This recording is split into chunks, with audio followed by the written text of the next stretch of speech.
The Trop sucks. You are Locked On Blue Jays, your daily Toronto Blue Jays podcast. Part of the Locked On Podcast Network, your team every day. Matt Bonaparte, Ben Schulman with you here on Locked On Blue Jays. Thank you for making Locked On Blue Jays your first listen every day. We're free and available wherever you get your podcast. The Trop sucks, Ben. It sucks. It's not cool. They were let's build a ballpark, but not account for balls in the air, which actually didn't factor into the series, I will say. But I know, I just don't like it. It's not great. It's not great. I have like a list of like stadiums in my head that I hate watching baseball games at. Like there are some great, like I mean on TV. There are some great ones, of course, where it's just like, oh yeah, that's a nice stadium, like whatever, like Oracle, T-Mobile, PNC's a really nice one, but like the Trop, Oco, Cellular, or what is it now? Great Value, American Family, something like that. Isn't it like an insurance Chicago thing? But anyway, the Trop is number one on my list. That stinks. But hey, they split the series in Tampa, the 2-gamer, and now they're on to Minnesota. And we will give you, of course, our storylines, MVPs of the series, and do some more other things. Ben, what's your storyline here? By the way, Southside Chicago, guaranteed rate field. Guaranteed rate. That's it. Used to be US Cellular. My storyline is that a split at the Trop is a win at the Trop. I think most Blue Jays fans who have at least been following the team for like 5 to 10 years know that the Trop is just not a good place for the Blue Jays. I saw a stat today that I don't have pulled up, unfortunately, but someone posted like teams playing at certain ballparks and their BABIP, so batting average on balls in play, which I know we're getting a little in the woods here, but over the last 10 years, the Toronto Blue Jays at Tropicana Field have the worst BABIP of any team at any field in Major League Baseball. And that kind of points to them not hitting the ball that hard, but they've also had a bunch of thumping teams then, so it mostly points to them just getting ruthlessly unlucky at the Trop. By the way, for Mr. Bones, the Yankees at the Trop were also in the 10 worst teams with BABIP. Dude, I hate watching the Yankees play the Trop. Yeah. I hate it. It's the worst. So yeah, in general, I mean, 2-game set Trop. Obviously, when you win game 1, you want the sweep, and I get it. But Rays are good, and that's a tough place to play.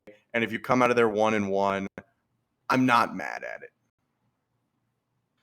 Yeah, I agree. I think that's totally fair. My storyline here is you've got some new tools. It's a new season. All right. Season starts right now. Okay. Play the best baseball you can. Forget everything that happened. You fired your manager. You traded prospects away for some old guy named Witt. Whatever. You got new players. They're in the business. Go play baseball right now. Anthony Bass is here. Zach Pop's here. Whit Merrifield's here. Go win baseball games. That's Mitch White is in a bad place right now with you not mentioning him. Oh, yes. Mitch White as well. Sorry about that, Mitch. Might get a start this upcoming series. We're going to talk about the next series coming up in a little bit later. We were saying this, texting about this before, that Stripling hitting the IL makes losing Castillo 1,000 times stupider. It's pretty brutal. SportsCenter Rash Danny was the one who I saw saying it's just tough. I mean, you got Mitch White to slide in, but like what you had in Castillo. I do want to move on from the trade deadline mostly, but yeah. I mean, that's big news from today as Ross hit the IL. Hopefully it's just the minimum 15 days. They did backdate it to the 31st of July, so it's only going to have to be until August 15th. So misses 2 starts. But, not great. Tough. Not awesome. Should we talk about something more awesome? MVPs. Mine was Teoscar Hernandez. How about this guy just going out there and raking, dude? I mean, he's been on a mission Ever since people were kind of preying on his downfall right as he came back from injury and was on the interstate in terms of his batting average, he hits a home run in the second game of two in this series. Obviously, wasn't enough to get the W, but the guy is offense. So he had a double, he hit a homer, he had the only RBIs runs of the game. Um, you got to love what you're seeing out of Teo because the guy is just a dog, and people are not talking about him like they have been for the past couple of years. He wasn't really talked about that much in those years, but they're really not talking about him now. So he's kind of your X factor too. You get into the postseason lineups, they're going to have to game plan for Teoscar Hernandez, and maybe a lot of people don't realize that right now because the Jays lineup is good, but I don't think Teo's the first name that comes to your mind when you think about it this season. It's Vlad, it's Bo, it's Springer, but Teo is right there, dude, and he showed it again today. Yeah, and I don't think it's an accident that like Vladdy's hitting really well. He had a good series. He's not my MVP, but he had a good series. His average must be in the mid 280s at this point. Um, and like Teo hitting better helps Vlad hit better. We talked about that a lot in the year. We haven't talked about it as much recently, but it's pretty undeniably true that if Teo is a better hitter, then you have to throw more strikes to Vlad because you don't want to walk him for Teo. And Teoscar's got like a low 800s OPS. Like if the season ended today, we wouldn't like hate his numbers overall. Yeah, And for a totally. while, we were just like, what?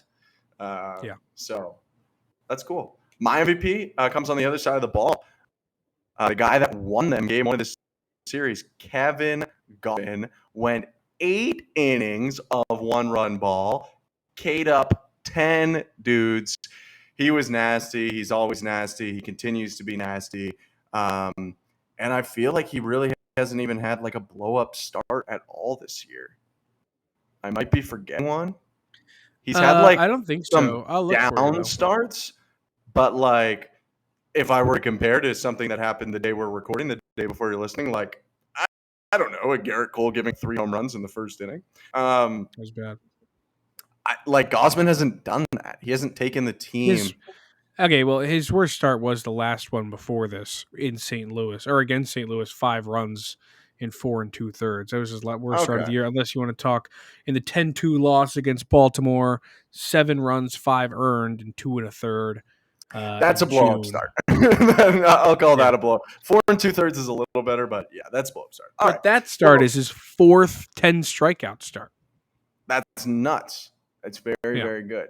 Um, and yeah, he's been awesome. I don't know if we're gonna do more off-season moves grades, but he's been an A and will continue to be an A or an A plus for the rest of the year.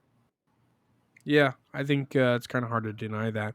The dude, I mean, his stuff is so nasty. So And the nasty. Jays, they really hit the jackpot with him.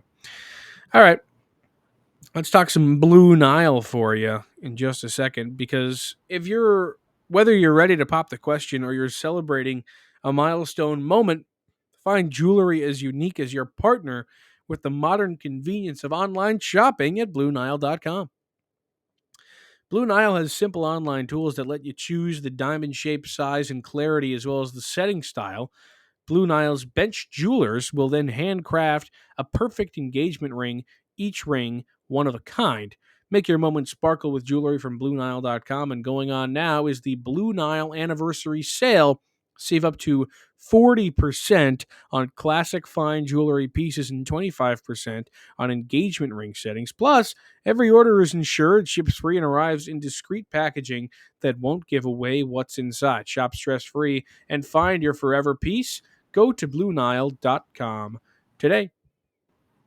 All right, it's time for He Was a Blue Jay. If you haven't listened to the pod in a while, we've switched roles in season 4. First 3 seasons, I was the one being questioned, being tested on my knowledge of the history of the Toronto Blue Jays fringe guys. I was pretty darn good at it, and now Ben Schulman is in the chair working toward being good at it. And I have faith in him. Yeah, I think I I'm have not more good. faith. I think I've got more faith in you than you do.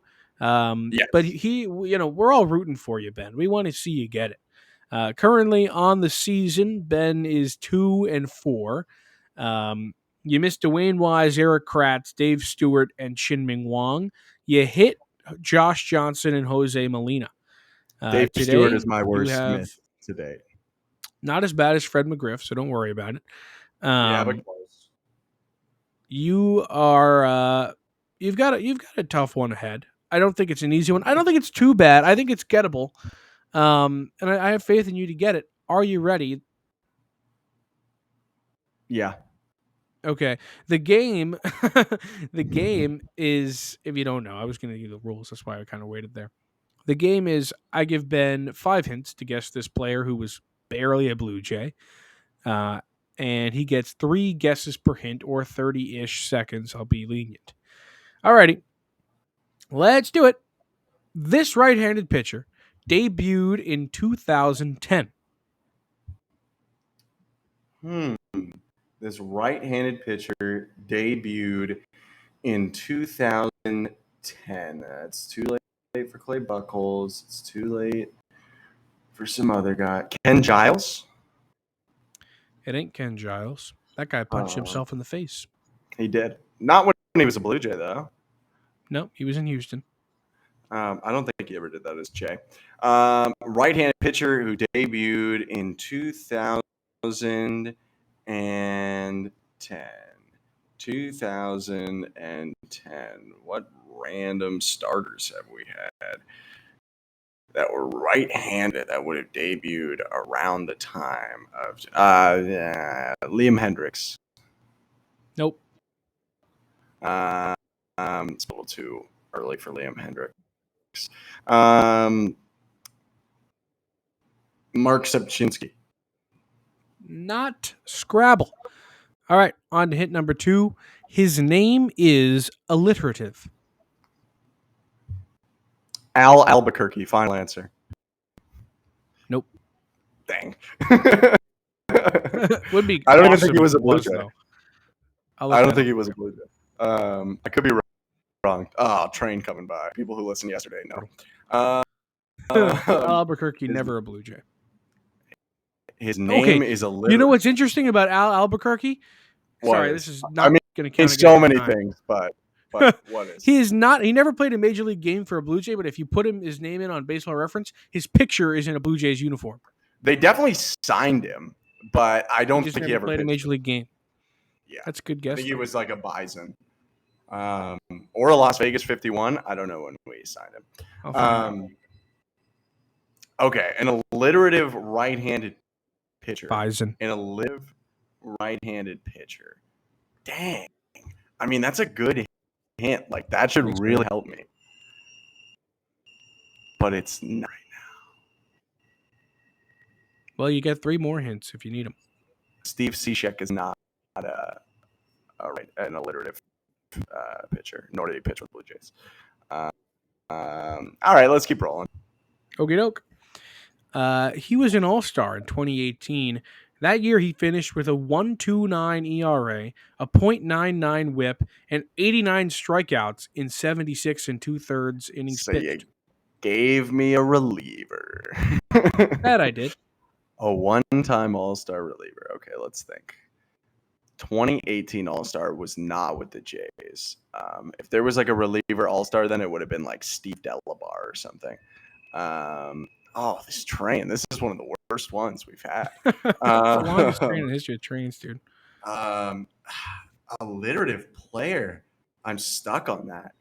Alliterative player. He was a good reliever in 2018. I'd be lying if I could tell you that the 2018 All-Star team is in my brain.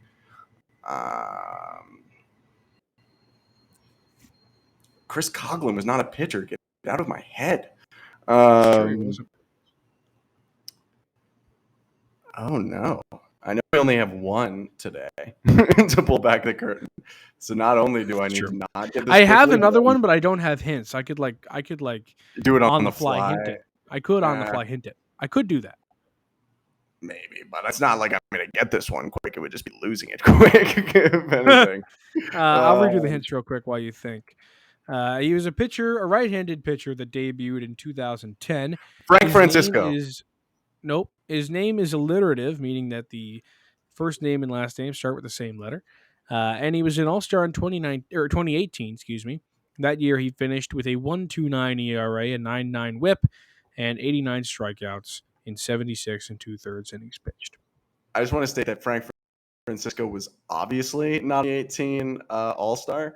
However, I thought of a guy whose name starts with his first name and last name start with the same letter that I knew was a Blue Jays reliever, so I had to try it. I almost just guessed Doug Drabeck, whose son played for the Blue Jays. He didn't even play for the Blue Jays. Kyle Drabeck pitched for the Blue Jays, which would have been outrageous for me. I think these two hints are really going to help you out. All right, hint 4. Hint 4. You'll know him for his time in the NL Central. Okay, I'll know him for his time in the NL Central. Cardinals reliever who was also our reliever. Alliterative Cardinals reliever. Pirates? I mean, we did have some dealings with the Pirates, and they would be a team to just have like a reliever be an all-star because they kind of stink. 2018 Reds. 2018 Reds.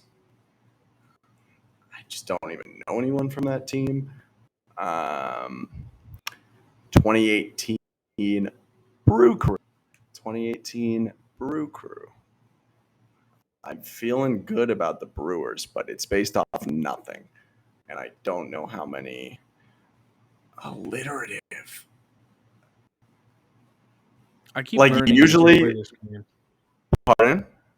I was just saying, keep learning as we play this game that there's nothing I can say in this time. I would be a bad game show host. Like, I have no idea what to, like, you got it.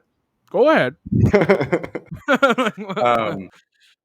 Usually I'd be firing a couple more guesses, but knowing it's an alliteration it does rules hurt. out like 99% of people.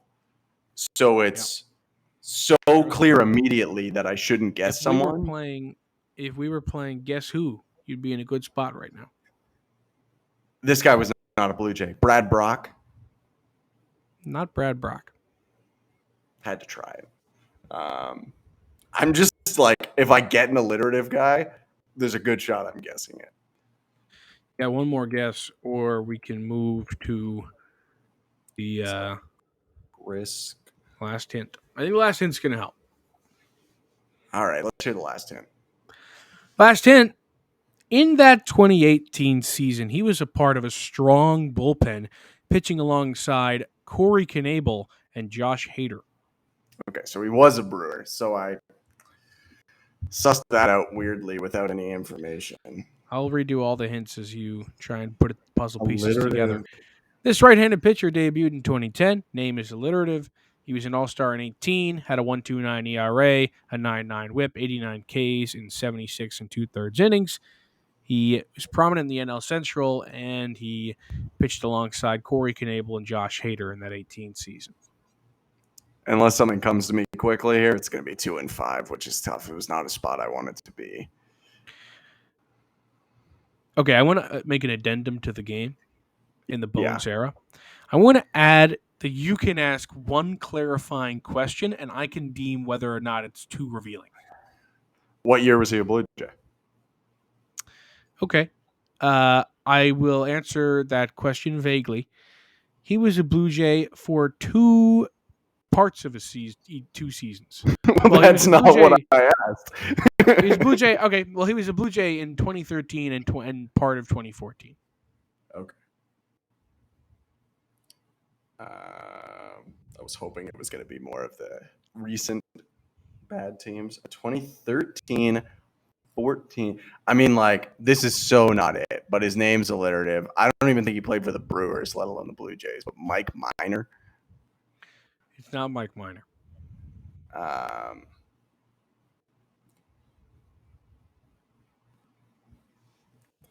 Alliterative reliever who was with us near the end of 2013, I guess, and the start of 2014 until we traded him away. 2013 team had so many studs on it, even though they weren't good.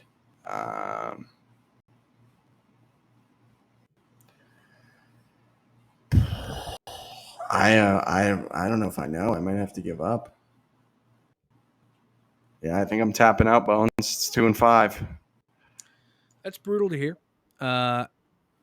Jeremy Jeffress. Oh, I wasn't getting Jeremy Jefferson. He was a Why good reliever not? in 2018. You knew Because Frank Francisco, but not Jeremy Jeffress? Frank Francisco was our closer. I had no clue Oh, Jeremy Jefferson was a Blue Jay.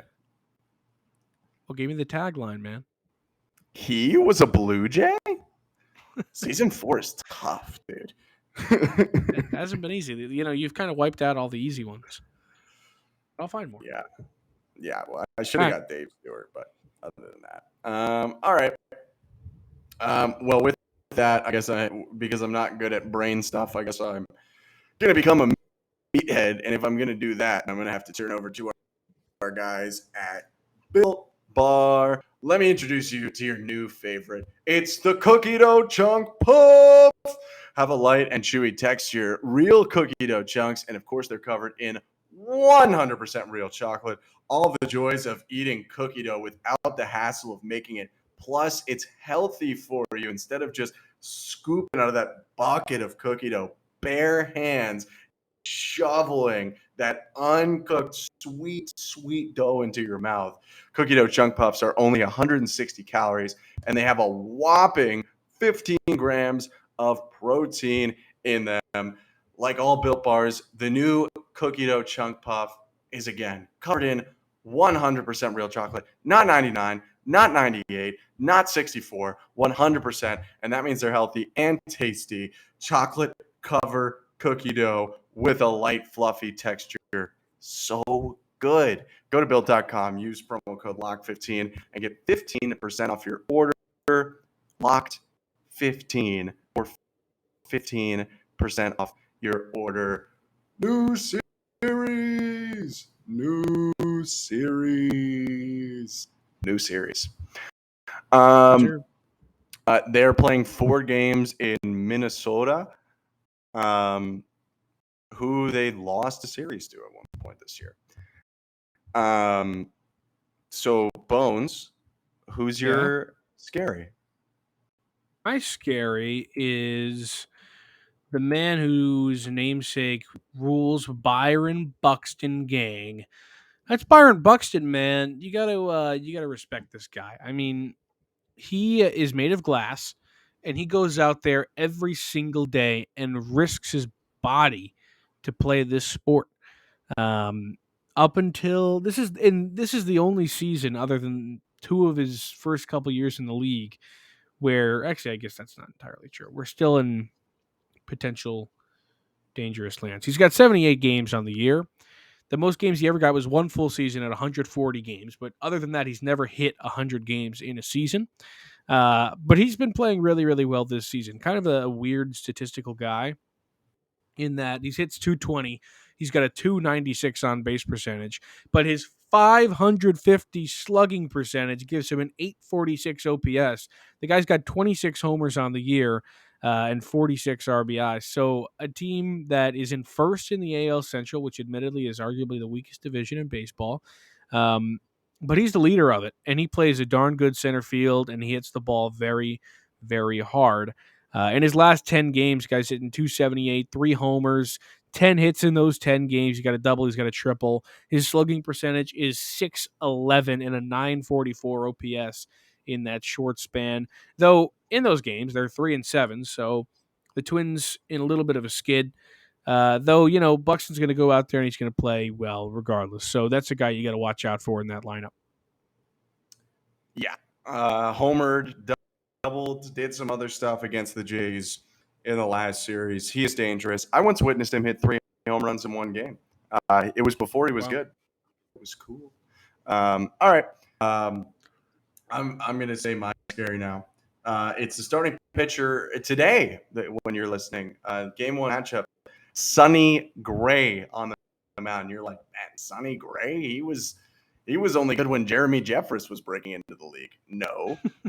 He's good again this year. He's got a 3.41 ERA. He's really been the ace of the staff over there in Minnesota.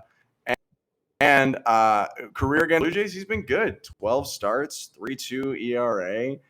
Lots of punchies, 62 of them. He has been a little walk, but he's kind of had the Blue Jays number. And he's a guy that, when he finds those days where he really dials it back, he's pretty nasty because, people forget that Sonny was like very much in the Cy Young race for a lot of his career. Yeah. Including a top 3 finish in 2015 and the top 10 finish in 2019. So, Sonny Gray can be dirty and has been this year. Sonny Gray, he is the classic loves a small market. You're just the saying guy that just bad with the thrives. Yes, of course I am. Well, I mean, and I'm right. I'm right. Well, Thrived in he Cincinnati, only played in the big Minnesota, market Oakland. like 20 games. Thrives in the small ones. Tell me I'm wrong. Tell me I'm wrong. Guy's a dog, but can't do it in the big stage. No, Sonny's a good pitcher. And he was really, really good with Oakland, like you said, when he kind of broke in. Struggled in New York, but I really commend a guy to be able to bounce back, and he totally did. And he was awesome in Cincinnati. So you respect that, and then he moves on. He's made a really good career. So I respect the heck out of Sonny, and I'm happy to see he's pitching well. Okay, my hype train is one Whit Merrifield. All right, I'm going with the new guy with Boom. Whit. Okay, but only in high leverage situations. Boom. No, but Whit against. I'm taking him here. What just happened? I might drop my water bottle. Sorry. Oh, I'm taking Witt because he's coming from an AL Central team, so he's of course played against Minnesota plenty. And if you look at the splits, the guy is great at Target Field. He's played 47 games against the Twins away. He's got a 296 average in those games and a 752 OPS for a contact hitter. That's pretty darn good. And against the Twins on his career in 100 games, he's hitting 295 with a 774 OPS. So he doesn't just do it away from home. The guy just hits this team. And I think that him having been so recently removed from the Royals, it's kind of going to feel like he's still in the AL Central. He's playing an AL Central team for 4 games. He knows that locker room. He knows those guys. He knows the security guards and the grounds crew. Okay? They know how he hits this team. Witt's going to go out there and do his job. Oh, he knows that grounds crew. But you know who knows it even better? My hype train, Jose Barrios. Jose Barrios is my hype train. In 3 starts against the Twins, pretty good, like a 3.5 ERA. And this year, you could argue, probably not, but you could argue his best start of the season, if you're a guy who loves strikeouts, was his start versus the Twins at home. A 7-inning, 2-run start where he fanned 13 batters. 13. Wow. 13. It's kind of crazy. So, yeah, it seems like the reunions 2 last year and 1 this year with his team are favoring the guy who knows how everyone hits rather than the hitters who know how that guy pitches. So, yeah, I got Jose locking up a big one. I will say in my findings, and I kind of meant to mention this with the Sonny Gray Scary, Kevin Gausman, brutal against the Twins. Brutal. Is he really? 0-4 with a 7.3 ERA. Well, good thing he's not pitching. Actually, he's I guess pitching today. He's pitching today. Wait, what? Why? Well, we're recording the night before, Bones, but he's pitching Thursday. But wouldn't that be skipping a start? Oh, no, he's not pitching today. What am I talking I was about to say, about? what? He's pitching the last game of the series. He's pitching the last game of the series. I thought. Manoah is pitching today.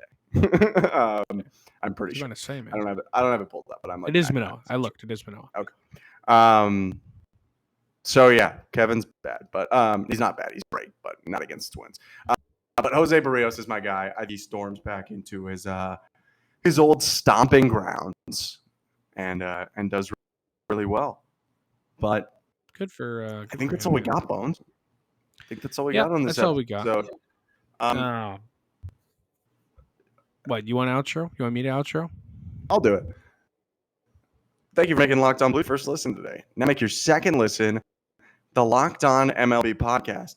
MLB expert Paul Francis Sullivan brings humor, brings passion, and brings a unique perspective on every team and the biggest stories around the league. Follow the number one day league-wide podcast, Locked On MLB, on the Odyssey app, YouTube, and wherever you get your podcasts. He's Matt Bonaparte. I'm Ben Schulman. We will be back tomorrow with the guy from Futurama. Didn't watch that show. See you later. Great